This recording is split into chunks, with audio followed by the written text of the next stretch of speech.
So, evolution of mobility as a service. We've heard very interesting things. I will skip part of my talk that has been mentioned. We did not cross-check notes, so there is still a huge demand for car ownership, with research showing that 84% of car owners say that owning a car is still very important to them. However, the mobility landscape is changing, with speculation that autonomous vehicles and the future of cars will reduce the need for car ownership, which you've both attested to. So this leads us to the question, what is required for us to consume mobility as a service, and what are the obstacles to getting there? All right, that's about us. Just very quickly, you've already mentioned that we're a private UK company determined to promote the transition to sustainable transportation, and we do that via long-range EV rental and car sharing, and providing consultancy services to government and companies around travel transport schemes. So, the cars of the future. We've talked about all the things over the last couple of days on what the cars of the future need to look like. Being electric, obviously, is the thing, 100% zero emissions, on the road, clean electric cars. Connected, that's a big thing. It's not enough now for the cars to just be electric. We need them to be connected, to have the opportunity to improve in quality, to get better over time.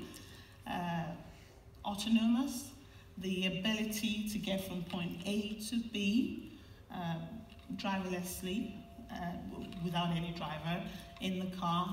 That's a big part of what we expect the cars of the future to have, and shared. Now, the shared function, the shared element isn't exactly a new thing. That's something that's been happening. What's new now is we're taking all this technology, the connectivity, and the EV aspect into that and introducing that.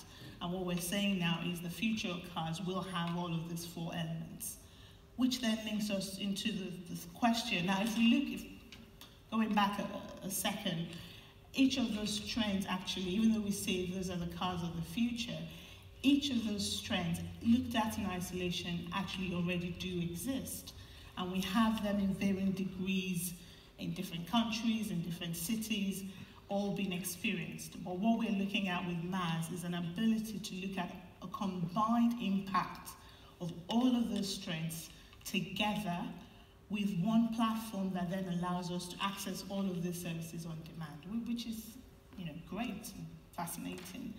So, the future of MAS, what does it take for us to be able to get there? And it's my view, or my opinion, I sort of see it as a cog, if you like, that then has different things happening within each wheel. There are 4 cogs, because there are 4 wheels in a car. And there are different things that are supposed to happen within each one. And I think that all of these things are what will help us to be able to see MAS being that much more of a reality, with more people giving up the ownership of cars to experience the accessibility of cars as a service. So obviously in that cog, this is where we are. It's almost like present day. We're having an increased pipeline of EVs. There's an improved charging infrastructure. The shared economy mindset is beginning to change. People aren't as, it's my car. There is more of that, willingness to understand that actually it is a service to get from point A to point B. There's mass market EV penetration, and there's a lot of work going on with regard to regulation. We have a lot of government bodies and councils and cities present here at this conference with a lot of interesting and exciting things around regulation and change in that regard. That leads to this next phase, which I think, obviously we are seeing that now, higher EV production on one hand, the shared economy growth on the other hand. So I sort of see them as sort of partners, and these two things will lead to the acceleration in the automotive innovation. We just heard about the company in the US, creating the pod. So these are all things that are coming out of an increased number of EV production, but also the mindset shift. And that leads us very nicely into driverless cars being a commercial reality. So we have lots of pilot examples all over the place, but being able to have that on a mass level and the regulatory framework that allows it to exist.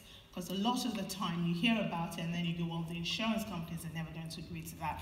The government is never going to agree to that. The roads are not built for that. So you hear all of the, the barriers to entry, but actually this is the place where we begin to think, what are the things we need to put into place in terms of practical terms? So the infrastructure is sorted, the metal is sorted, but the policies, the legislative orders, what are those things that we need to happen to actually make level 5 autonomy a real thing for you, for me, for that regular person who wants a better life and is not interested in driving.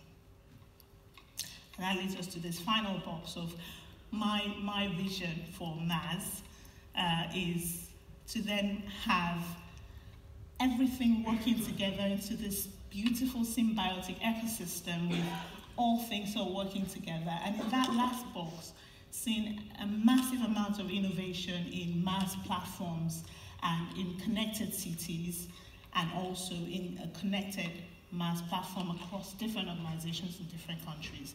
I have spent a bit of time on that, so I'm going to whiz through what the barriers are very quickly. They're barriers, but I personally see them as opportunities. So one is education. Currently, there's a gap in knowledge about EVs, but there's a bigger gap in knowledge about shared services around cars. And the question is, will we have enough time to close that gap to allow people to actually realize that at the point of owning a car, I actually have a choice. I don't need to own a car. So it's how quickly are we going to close that gap? Is it a challenge? Is it an opportunity? Question. Infrastructure, we need to integrate physical infrastructure, make them connected. So again, challenge, opportunity. Technology, we need to improve, as Anders and you both said, with regard to technology, we need the widespread penetration of mobile services with 3, 4, 5G networks, high connectivity, a huge platform for people to access cashless payment systems. Those are all things that are exciting because they provide opportunities for companies to access, but also something for us to think about. And regulation. So we have said innovation is going to drive autonomy, but if governments and cities don't provide the regulation to make its use a reality, that could, in my opinion, be the biggest obstacle to MAS, really a fully fledged MAS platform really taking off. So I'm going to end on this note that getting mobility right is an opportunity for us to improve the quality of life for everyone, day in, day out, for billions of people. And whilst all this may look like challenges, they in and of themselves are opportunities for us to create a better world, a better life for everyone. Thank you.